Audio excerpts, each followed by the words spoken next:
Welcome. Thank you all for coming. Very much appreciated.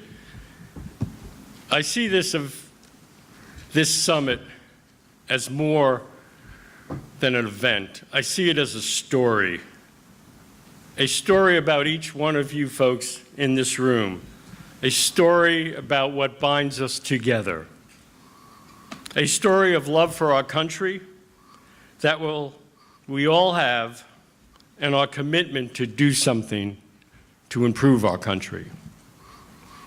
And yes, a story with vast complexity on certain levels, yet really quite simple on other levels. The sign outside says, "Designing a national strategy for healthy self-governance." That's a pretty lofty goal.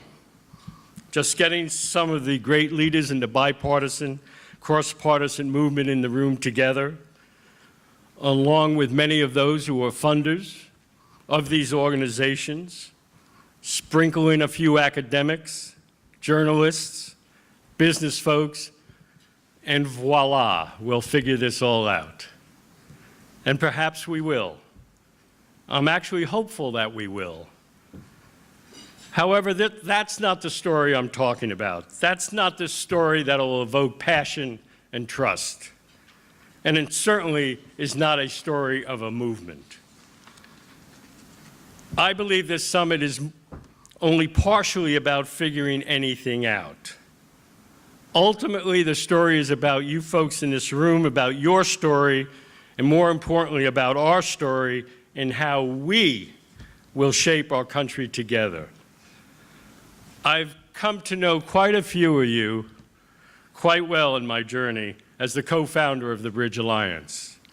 I've learned from you that you all have different ideologies, a different mission, and a different strategy for healthy self-governance. And yes, a different personal story. And that is the story that I want to remember at the end of the day today. The presentations that will soon follow will offer differing viewpoints on how to achieve healthy self-governance. We will collaborate, deliberate, and hopefully reach a consensus.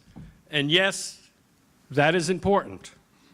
But the real story, if this summit is to be a success, is whether we can step across the threshold and realize the power of the collective, the power of what we can do together.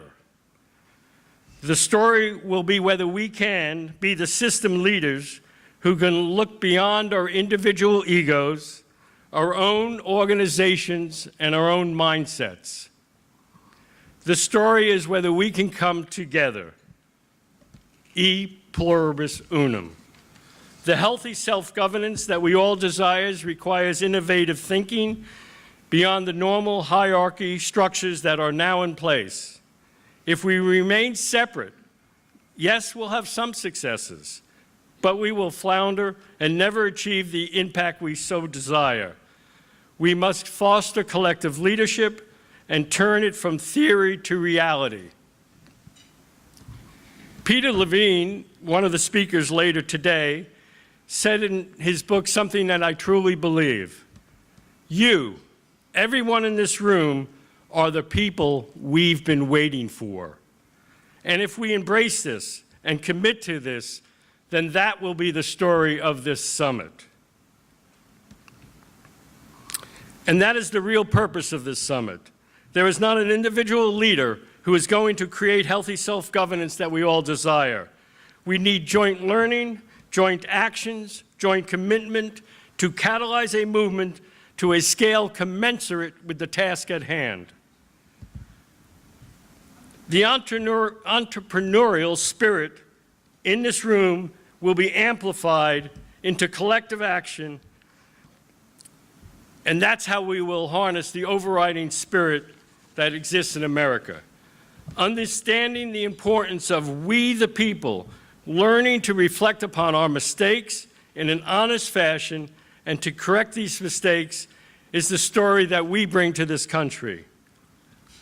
It is because I know so many of you so well that I believe you are the people we've been waiting for, to harness this spirit and turn it into action.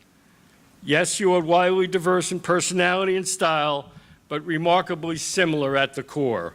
So let's enjoy the day. Let's do deep listening. Let's open ourselves to deep collaboration that I know will occur. Let us become more open to opportunities that only collective leadership and collaboration can bring about. And let us end the day with very real commitments for moving our country forward together. Let's make our big ideas more than just big ideas and turn them into immediate action to bring us together, to bring our country together. Let's capture the heart of the American citizenry. Let's write our story today for the future. Only if we do that will this summit be a success, and I believe it will be. Thank you.